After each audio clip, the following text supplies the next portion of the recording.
Pada kesempatan kali ini, saya Bonavidiawati Zebua akan menjelaskan mengenai sasaran administrasi pembangunan. Pada dasarnya, administrasi pembangunan adalah bidang studi yang mempelajari sistem administrasi negara di negara yang sedang membangun, serta upaya untuk meningkatkan kemampuannya. Hal ini berarti dalam studi dan praktik administrasi pembangunan diperlukan adanya perhatian dan komitmen terhadap nilai-nilai yang mendasari dan perlu diwujudkan menjadi dasar etika birokrasi. Nah, adapun sasaran administrasi pembangunan berdasarkan ciri-ciri administrasi pembangunan, yaitu sebagai berikut. 1. Lebih memberi tekanan atau perhatian terhadap lingkungan masyarakat yang berbeda-beda, terutama bagi lingkungan masyarakat negara berkembang.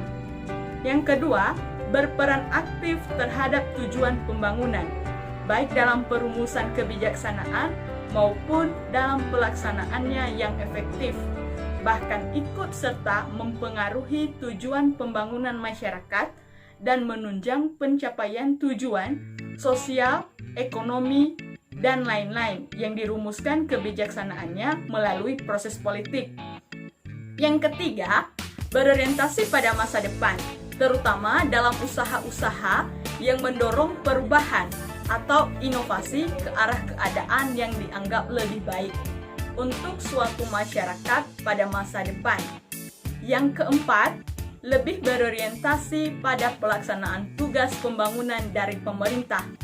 Yang kelima, mengaitkan diri dengan substansi perumusan kebijaksanaan dan pelaksanaan tujuan pembangunan pada berbagai bidang seperti ekonomi, sosial, budaya, dan lain-lain, atau isi program-program pembangunan. Nah, administrasi dalam aparatur pemerintah juga sebagai penggerak perubahan. Nah, yang keenam, lebih pendekatan lingkungan yang berorientasi pada kegiatan dan bersifat pemecahan masalah.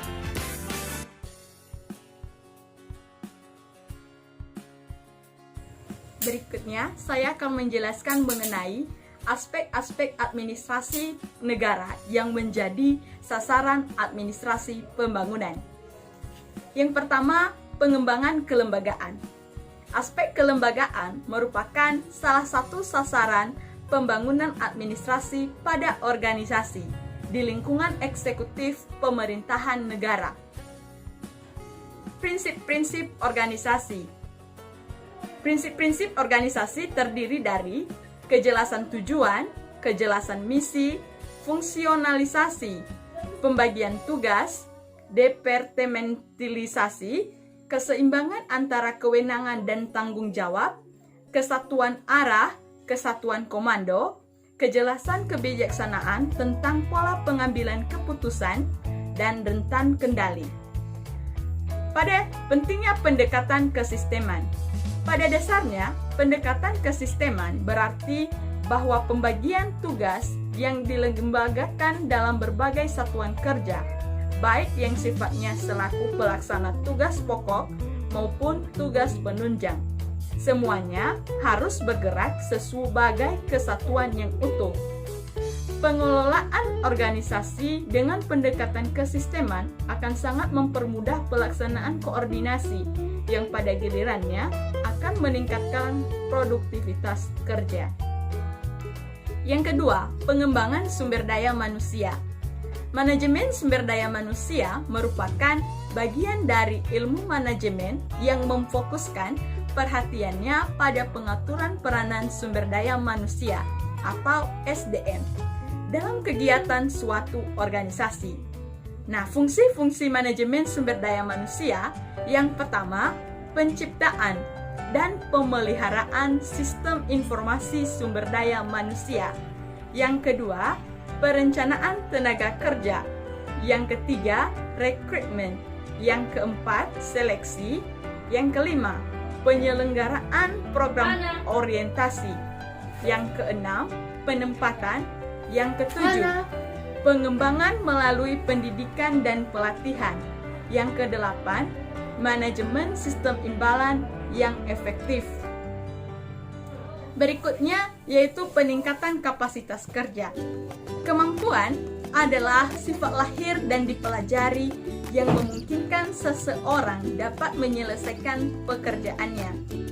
Nah, menurut Mitchell, seperti yang dikutip Gibson, kemampuan yang harus dimiliki oleh seseorang dalam menghadapi pekerjaannya yaitu sebagai berikut. A. Keterampilan teknis, keterampilan manusia, keterampilan konseptual, dan keterampilan manajemen. Selanjutnya, saya akan menjelaskan mengenai penumbuhan citra positif. Dalam konteks hubungan masyarakat, citra diartikan sebagai kesan, gambaran, atau impresi yang tepat atau sesuai dengan kenyataan atas sosok keberadaan berbagai kebijakan personel atau jasa suatu organisasi atau perusahaan. Nah, ada beberapa komponen pembentukan citra, yaitu 1. Persepsi, yang kedua kognisi, yang ketiga motivasi, yang keempat yaitu sikap. Nah, tidak dapat dipungkiri bahwa masyarakat sering mempunyai persepsi negatif tentang citra birokrasi. Nah, persepsi negatif tersebut misalnya bekerja lamban, prosedur yang berbelit-belit, orientasi kekuasaan, jarak kekuasaan yang jauh, arogan, baik secara institusional maupun secara individual, kaku dalam menginterpretasikan dan menerapkan peraturan perundang-undangan, perlakuan yang diskriminatif dalam memberikan pelayanan, tertutup, tidak jujur, dan korupsi. Nah, karena banyaknya praktik-praktik yang terjadi di lapangan, citra negatif birokrasi itu harus diubah menjadi citra positif.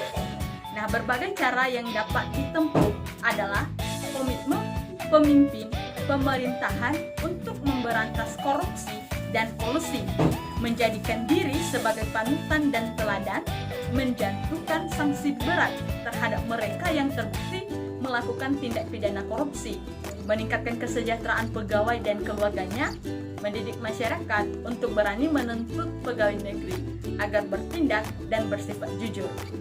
Dan bagi para pejabat pemimpin menanggapi secara positif dan cepat laporan yang masuk dari masyarakat dan tidak membela para bawahannya. Yang berikutnya yaitu budaya organisasi. Nah, menurut pandangan Davis tahun 1984, budaya organisasi merupakan pola keyakinan dan nilai-nilai organisasi yang dipahami, dijiwai, dan dipraktikkan oleh organisasi sehingga pola tersebut memberikan arti tersendiri dan menjadi dasar berperilaku dalam organisasi. Nah, budaya organisasi merujuk kepada suatu sistem pengertian bersama yang dipegang oleh anggota-anggota suatu organisasi yang membedakan organisasi tersebut dari organisasi lainnya.